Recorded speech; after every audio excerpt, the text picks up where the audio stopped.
this is a unique opportunity that the industry has, and the fact that all sides are pulling into one direction, as I said, it was rare that everybody is in agreement. This is the start of a journey towards national genotyping, and like you said, it should be, and in a whole range of ways, transformative for the sector.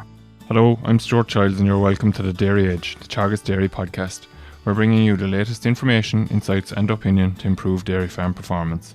At the end of May, the Minister for Agriculture announced funding for the National Genotyping programme. This programme will open for applications in the next number of weeks. This scheme is expected to significantly contribute to enhancing farm sustainability and help reduce carbon emissions from both dairy and beef. To fill us in on how the programme will work, I spoke to Mark Waters, Co-ordinator of the Pilot DNA Registration Project at ICBF. But I started by asking Mark to explain exactly what genotyping does.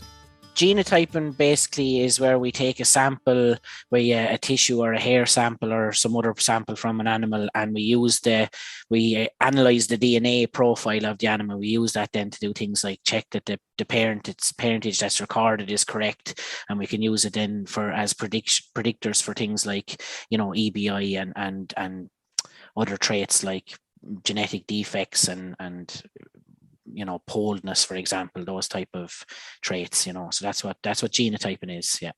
Okay, so that's grand, we'll say, but what's the driver then to do it at a national level? So why are the department so happy to fund such a large investment? Now, obviously they've used funding from that Brexit Adjustment Reserve or whatever the term is for that BAR fund, but they obviously see value in us genotyping, and like when we do this, okay, not everything is going to be done in 2023, but there'll be an awful lot of animals gone through the programme by the end of 2023, if assuming, and I would imagine that we will get good buy into it, but like Ireland will be one of the first countries in the world that will have moved into this realm. What's the good of it, or what's the advantage of doing it like? Yeah, so I suppose I put it simply there, but it's hard to actually understate the value in terms of using it from the genetic evaluation point of view. So, I mean, traditionally with genetic valuations, you need to record data like milk record, and you need calves on the ground, calving difficulty, all that kind of stuff. Whereas, being able to look directly at the animal's DNA allows us to get a better picture of their genetic merit much earlier in their lifetime, before we use a bull for AI or before we keep a heifer for it to go into our herd. So for that reason, then we can very rapidly increase or improve the rate of genetic gain, because we're identifying those better animals more accurately earlier. So that's the big thing from our perspective, and from an industry point of view, is that we can significantly increase our rate of gain, which has big impacts on farmer profit, and then importantly in the current climate, on climate, on greenhouse emissions, and that that we can actually use our genetics as a tool to rapidly reduce our output as an industry, rather than say some of the less palatable measures that might have been in the news, such as culling animals, for example. So huge benefits from that point of view. Look, there's lots of auxiliary benefits too to the industry in terms of traceability. If an animal is DNA'd, we have a biological marker. So if that animal is killed, we can track their meat or milk products right the way to the consumer. So it'll put us front and foremost in the entire world in terms of our food traceability systems, which should in time help us, get a premium for products produced in Ireland, which of course can only benefit farmers, and lots of other exciting kind of technology that is continuing to be built on top of this information. The idea talking to you today is just to, as I said, give a bit of context to what the programme is, but also how it's going to run and what people are going to have to do to actually be participants in it. So there's a fair bit of money behind it, but at the same time, there are going to be limitations associated with it. So from a dairy perspective, it's going to be on a first come, first serve basis, as I understand it.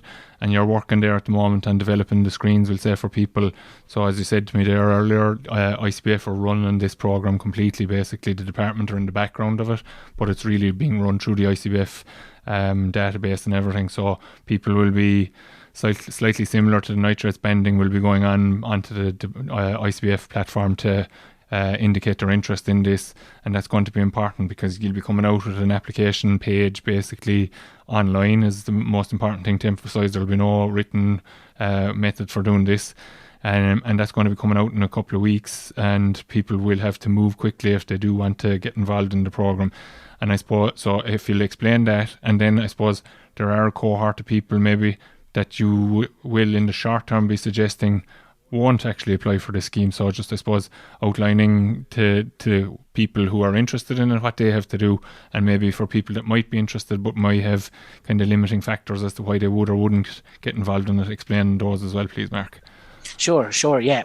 So I suppose there's two kind of phases to the program. So that funding you mentioned, the Brexit Adjustment Reserve, that effectively will help us genotype out the cow herds of the herds that participate, and then once we have all of the cows and the breeding stock in the current herd genotyped, that sets us up then for DNA calf registration from January 24 onwards. So that means then we can match our calves from a parentage point of view to the correct dam in the herd for the rest of the program. Now, the big thing about that funding is it has to be claimed this year. So we won't be wasting any time. I suppose once we get going, we'll be looking for those people who are successful in applying they'll be getting most likely tags out in the post to sample their animals, and we'll be keeping the pressure on to make sure we get those back in time that we can claim them under the funding. So those will be free for a herd. That's the really big incentive in joining, is that all the existing cows and heifers in your herd that are for breeding will be done under this funding. It won't be at any cost to farmers, and then the herds who join then will follow the DNA registration program. They'll genotype their calves of birth then for the subsequent 4 years, and that will also then be heavily subsidised. So what's really interesting about that DNA reg funding, I won't go so far as to say it's the first time, but it's rare. It's a rare thing you see, such combined support across the industry, insofar as it's a shared funding model. So it's effectively a third of the cost between the Department of Agriculture, meat and dairy industry, and the farmer. So it'll work out about €4 for the genotype aspect of the per calf of the calves samples that are submitted, plus there's the extra cost of the double tissue tag and the postage. So it works out about €6 all in for the farmer to get his calf genotyped at birth. So in terms of applying, we are limited in the space by the funding and by the capacity for calves, samples for the next number of years. So it will be on a first come, first serve. If you're interested, we would encourage you basically every herd to apply if you're interested, but just bear in mind, that then once we have the herds in, then we will, if we're oversubscribed, unfortunately, we won't be able to take every herd in. It is for breeding herds, it is for breeding herds, and the herds will need to be part of either the Suckler Cow Efficiency Program or Herd Plus. So if you're not already a member of Herd Plus, it might be an idea to join up for that. But they're the herds effectively, But after that, we'll be trying to keep it to a first come, first serve basis as much as we can, And so just to emphasise to people how that's going to work basically is if you log on in the morning and the scheme is open and you register Mark Waters Farm as being interested in the programme, it'll take your application and it'll have a time and date stamped, and that's basically the way you'll be operating in terms of if there is a cut-off required, you'll be saying it's the first 10,000 cows that got through or the first 80,000 cows that got through or whatever it is, and it'll be coming up to that point, and once you go beyond that, people are going to be excluded. So it's going to be important that people move quickly when the time does come, I suppose. Yeah, no, we would encourage guys to get in as soon as they can. because it'll help us kind of see where we're at as well. The sooner we have what we need, the sooner then we can communicate with guys that they're in the program, that we can issue the tags out to their herds and so on, and get going and give everybody as much time and space. We'll want to try and get the cows turned around quickly, but it'll give as much kind of time to get set up for the spring then, and get the information out to guys, and make sure that they're comfortable then with the DNA calf registration.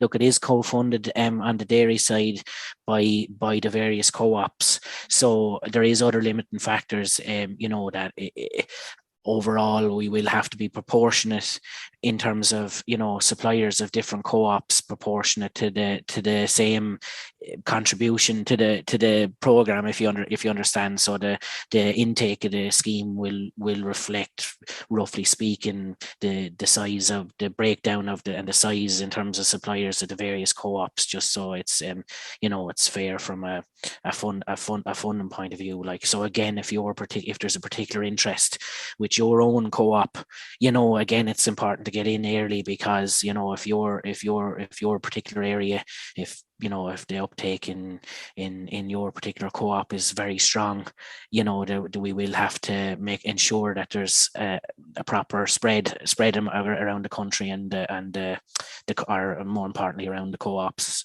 from a funding perspective too. So okay, so I suppose this isn't completely gone off the ground now completely. As I said at the outset, that you're involved in the coordination of the DNA Reg project with the last number of years and so forth. And I was surprised when you said there earlier that it was actually started in 2018, albeit at a small scale at that. I would have thought it was only maybe 2 or 3 years on the go, really. So you've been kind of preparing for this with a good number of years, and I suppose there's a reasonable number of herds have been genotyping stock anyway. Maybe not the whole herd type scenario, but there's a proportion of stock already genotyped. Just like kind of how many farms are maybe already involved in the different schemes so far? Obviously this is going to be a big step up, but like they obviously see benefit from it. And then I suppose explain how the DNA Reg is going to actually work then, so for people as well. Look, if we look nationally, there's quite a lot of genotyping has been done through the likes of SCEP and that on the beef side, but the dairy side, because I suppose it was left up to the farmers themselves to pay for it, haven't had the same kind of external supports. There's only not quite even 30% of the national herd genotyped, so this is a big opportunity for dairy herds to kind of catch up, I suppose, in terms of the level of genotyping in their herd. The DNA Reg project we've been running since 2018. We started with 18 herds, about 8 of those were dairy, and we've grown incrementally up until this year now, 2023. So far, we've had just shy of 600 herds. So again, 1,500 calves registered the first year, and quite an experimental and somewhat manual process. So this year now we've had 50,000 calves have gone through, up to, roughly speaking, up to this date.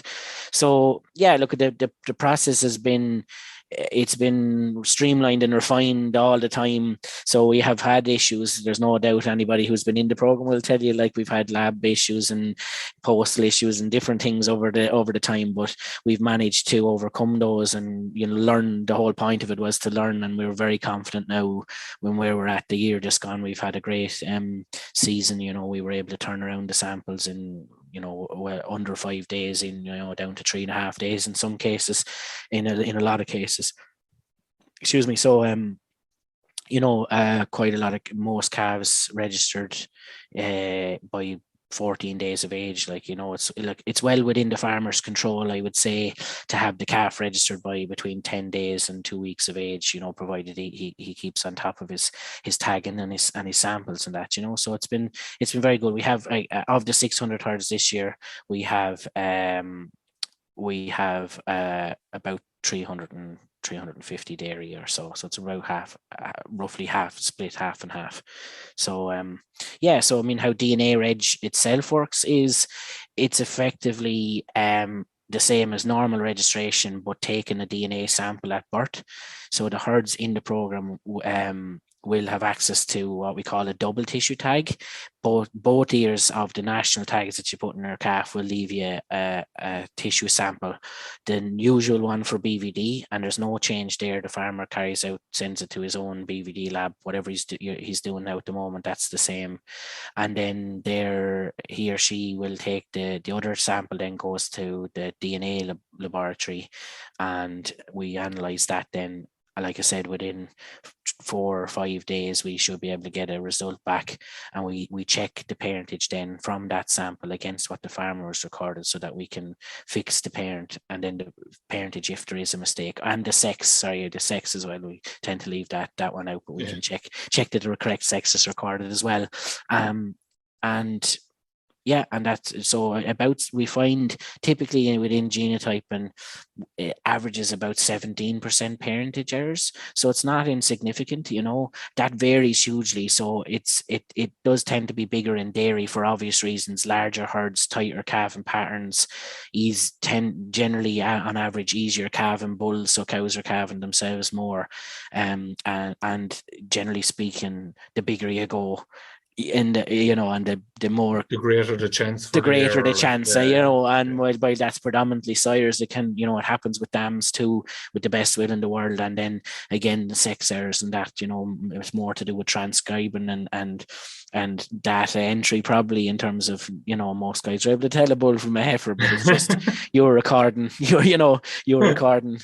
20 animals from the night before, bleary-eyed, having not much sleep. Like, it's very easy to make mistakes, in data entry. So we find the sex errors run about 1.5 or 2%, which again would be higher than what you might think, And it's funny because you get a lot of guys, we've had a lot of guys in the program, and they'd say, oh no, I would be confident now, I don't have this, but it doesn't, it's no reflection on their, they're good. They're the guys we've had, just by virtue of the fact that they were genotyping already, or, early adopters, were in the program early days. Like, they are some of the top herds in the country are involved, and they still, even those herds, they have that kind of level of errors, so I can guarantee, even if you think you don't have errors, you do. It's no reflection, but it's brilliant to get those corrected. So again, in terms of the genetic gain we talked about,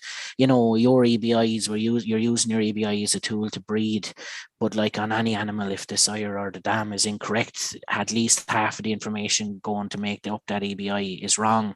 So it's not going to be an accurate reflection of what the animal's actual merit is. So fixing all those, in even leaving aside the genomic side of things, which we already spoke about, fixing all those errors is huge in terms of making all of everybody's EBIs more accurate. And then as well, I was looking earlier, just looking over some figures before I came on with you, Stuart, and there's up to 45% of beef by dairy calves don't have any sire recorded at all, and maybe even up just shy of 30% of dairy by dairy males don't have a sire recorded at all. So again, those bulls are not getting the credit.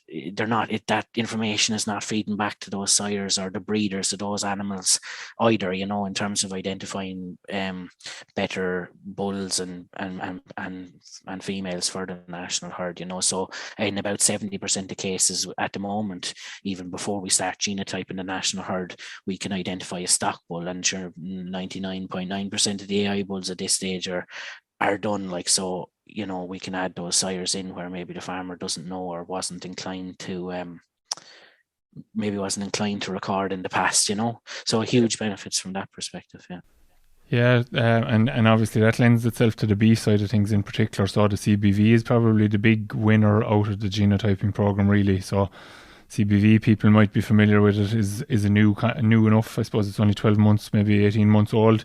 It's the commercial beef value, and rightly so. There's been a reluctance, obviously, to display those figures unless the herd is actually genotyped, because I suppose it would be potentially could be manipulated, I suppose is probably how you'd put it, isn't it? Yeah, so look, the CBV is aimed, it's kind of twofold. The CBV, the commercial beef value, is effectively the genetic merit of your beef calf, whether your dairy by dairy male or your beef calf either out with the dairy or the suckler herd, just purely genetic merit in terms of carcass weight. So if you were buying an animal with the intention of slaughter, it's going to help you buy the right animals, and so it should lend a lot more information and reassurance to those guys buying the calves and trying to make a profit from the beef animals out with the dairy herd, because they've been stung plenty of times with poor quality animals.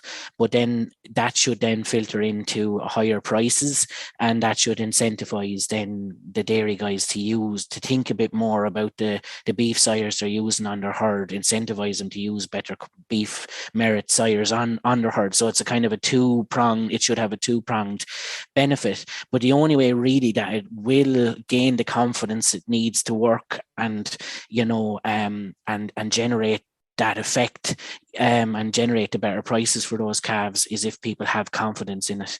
And the only way we felt we could ensure that there was confidence in that CBV is if they were verified to their parents, that there wasn't any incentive maybe to misrecord the sire just to get a better price on your calf.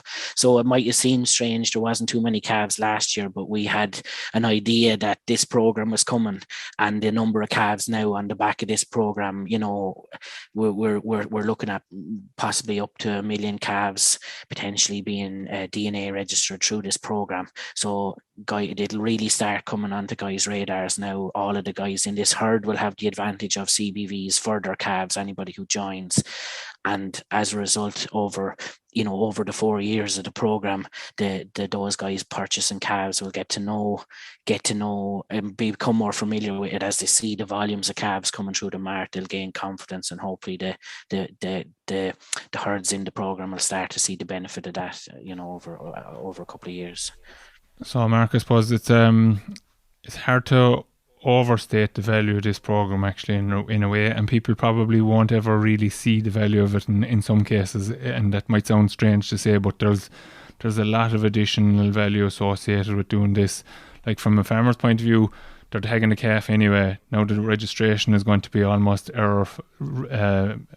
cannot go wrong, basically, kind of from the point of view that the sex, as you said, has issues. The parentage had more issues. They'll all be sorted out. That in itself will improve the herd DBI because it will correct for all of these factors.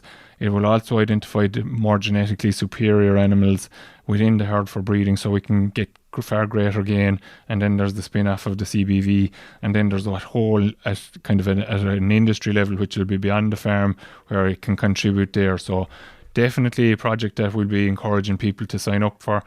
Obviously, you said there about the funding. From my understanding, is the funding isn't necessarily the limiting factor, but it's limiting for what you have at the moment is what you have to spend as such. But so the ability of the lab to get the process done is the key driver, because you don't want people that are waiting long periods of time for tags to come or for registrations to go through. So we need to make sure that we're fully capable of running it at this level, and then it might go up another slight level after that again.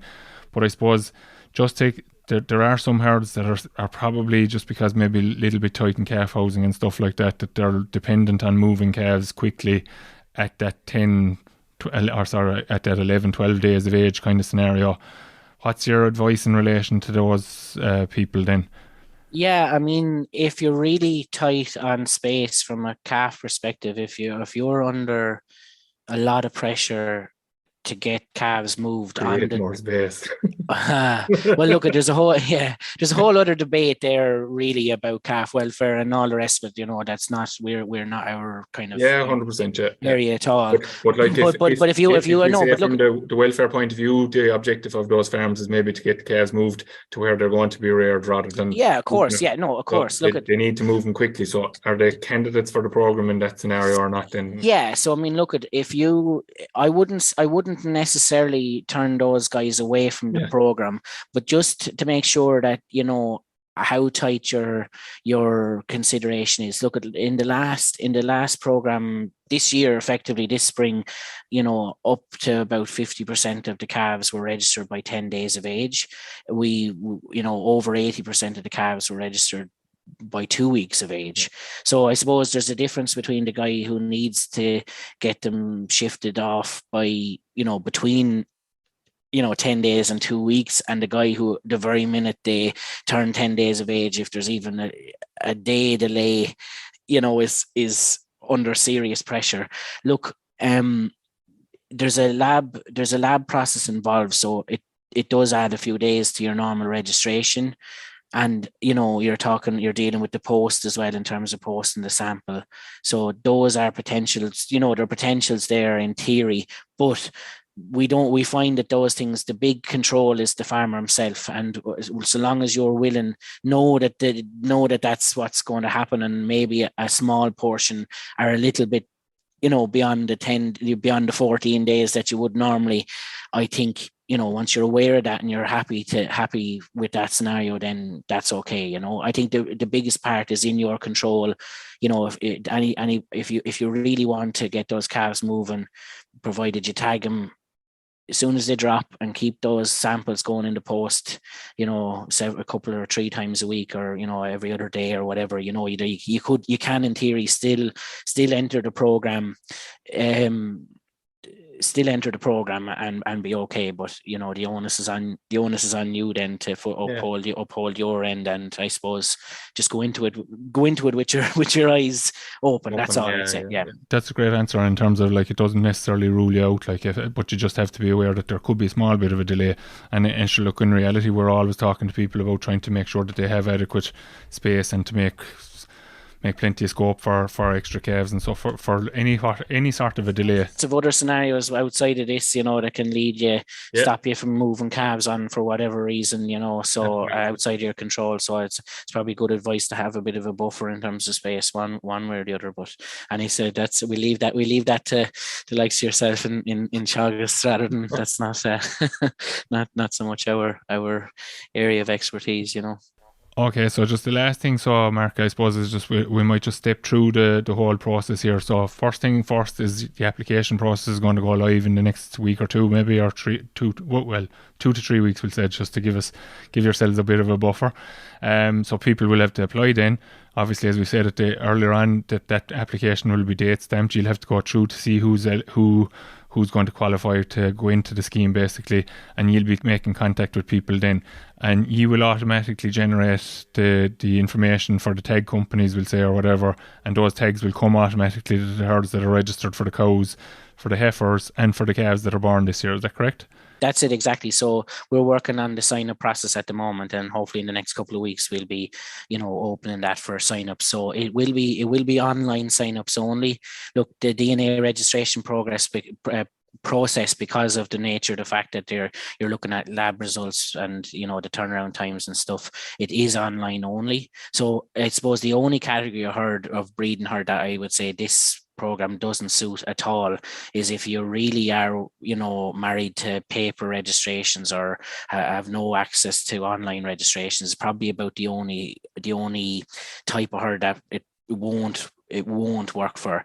But so because it is an online process, I suppose we start as we mean to go on. So it's online applications only, but it'll be easy to, we'll have an information page where any kind of queries you might have should be answered. That'll lead you in then to the application process. Is a couple of bits of information we'll need off you, just in terms of your tag supplier, so we know who to send you tags for. If you're supplying milk, who's your main supplier, that sort of thing, just so we have what we need to get going as quickly as possible. So the herds then will submit their application, and we, like you said, then we'll assess who we have in terms of if we're oversubscribed or if we have enough, and look at that kind of thing, and then we'll contact the herds then who are involved, and we'll be getting going then straight away. So we'll identify the animals in the herd that we're in a position to cover with the pilot. It'll be all of the cows, the adult heifers. We'll be trying to do as much of the existing herd as we can, within the bounds of the program. Breeding females, and breeding females is the important thing there. Like, so it's like the calves that are born this year, or it's only the heifer calves. It's not if you have a load of beef calves there. Yeah, of course, yeah. So we're it's the breeding animals that will be dams in the herd or in herds going forward, and I suppose existing bulls that are being used, that'll be siren calves, you Yes. know, Yes, or that your beef stock pool, or maybe if you happen to have a dairy stock pool or something as that well. that type Yeah. that type of thing, exactly. So we'll be identifying those, and we'll order tags and get those out to you, and we will be pushing, for within 3 to 4 weeks that we can get those samples back, because we have to give the lab the time to get those samples through them before the end of the year. And then after that, then I suppose we'll be involved then in just familiarizing guys with the DNA registration process, and making sure everybody's set up and ready to go for the springtime. So, like I said, the DNA reg process, then you'll either go into ag food or onto your existing farm software. You'll submit the data to the department as you would normally, and then the DNA will come in and correct the any errors there might be, so that's effectively the. So the probably the key thing from your perspective there now, Mark, is that when you do start sending out the tags for the existing animals that are in the herds, people should nearly start about it immediately, because there is, like, if you take the average herd size of 95 or 100 cows in the country, say 25% replacement rate, there's 150 animals potentially that may have to be tagged within a herd, and you want them back as rapidly as possible, because you need to get a kind of a process. You don't want everybody sending these in Christmas week, like. No, that's not because we just wouldn't be, we have the capacity to do the volumes of samples we're talking about, but we have it for over the period, if everybody decides to, we want them as soon as possible to give ourselves the time to get them through the lab, get them sorted. Also, look, there's always a couple of percentage of samples that are, empty or maybe too poor quality. So again, we give ourselves time to go back out and get us, retest done if we need to make sure we have the information we want, and any kind of queries clarified and all of that kind of stuff well before the spring. So as soon as you get them, like, to start doing them and get them back, because you leave them on the long finger, then all of a sudden, like, we will have to be ruthless in terms of that particular aspect if we have guys coming well beyond the deadline for sending back tags, and we may just have to say, we'll have the ability, or we have a built-in that if you're not set up, if you're not ready to go, that's yeah, exactly. Your future continuation in the program, like, is subject to to getting those to upholding your end, I suppose, in terms of getting those samples back. So. Yeah, and I suppose just to clarify as well, I don't think we said it there already, like, people by signing up are committing to DNA reg their calves for 2024, 25, 26 and 27, I think, is it? Yeah, so look, this is it, like, the there's two aspects to it, I suppose. The money is there to help genotype the existing national herd. That's part of the purpose of the funding, but a big part of the purpose of the funding is actually to set ourselves up for DNA calf registration.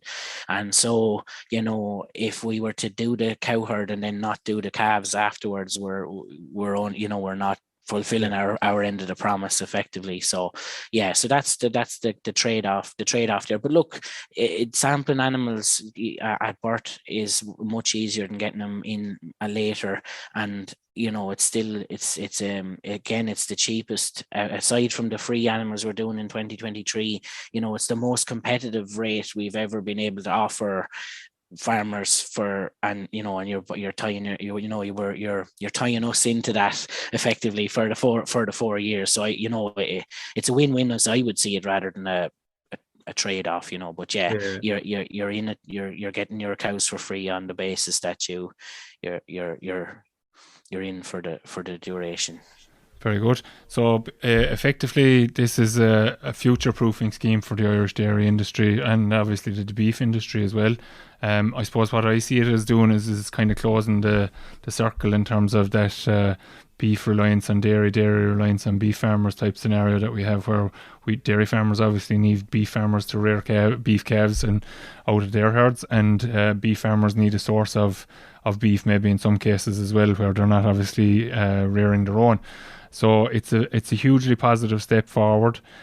People should engage with the program, obviously up to as many as we can get. We want to encourage people to join that program, and obviously to do what needs to be done as quickly as possible in order to get the program up and running. And as I said, I think we'll look back at this in a number of years' time and really see it as a kind of a seminal moment in terms of moving forward, both from a profitability point of view, as you said, in terms of the EBI, but also from carbon emissions and identifying the outliers and the elite animals and the best animals to breed from. And again, people probably will never be able to quantify the value of it, but I think it's going to be a hugely valuable scheme. So thanks, Mark, for coming on and explaining it to us, and we encourage people to keep their eyes peeled for the notifications that is open for applications and get in their applications. Yeah, no worries. Yeah, look, this is a unique, like I said again, thanks for having us on, but this is a unique opportunity that the industry has, and the fact that all sides are pulling into one direction, as I said, it was rare that everybody is in agreement, so, and look, at if it turns out it doesn't suit you to apply this time, should this be successful, which we have every belief it will be, this is hopefully step one on the way to, what's been stated as a goal nationally for to genotype the whole herd. So if it goes well and maybe it didn't suit you to join this time, or we weren't able to kind of facilitate you to be in the program this time, the hope is this is phase one. This is the start of a journey towards national genotyping, and like you said, it should be, and in a whole range of ways, transformative for the sector, hopefully. Yeah. Okay, thanks very much, Mark, for coming on. Thanks, Stuart. That's all for this week's episode of the Dairy Edge podcast, and my thanks to Mark Waters for joining me on this week's show. Don't forget to rate, review and subscribe to the podcast. You can listen on Apple and Google Podcasts as well as Spotify, and for more information go to the Teagasc website at teagasc.ie. I'm Stuart Child, and join me next time for your Dairy Edge.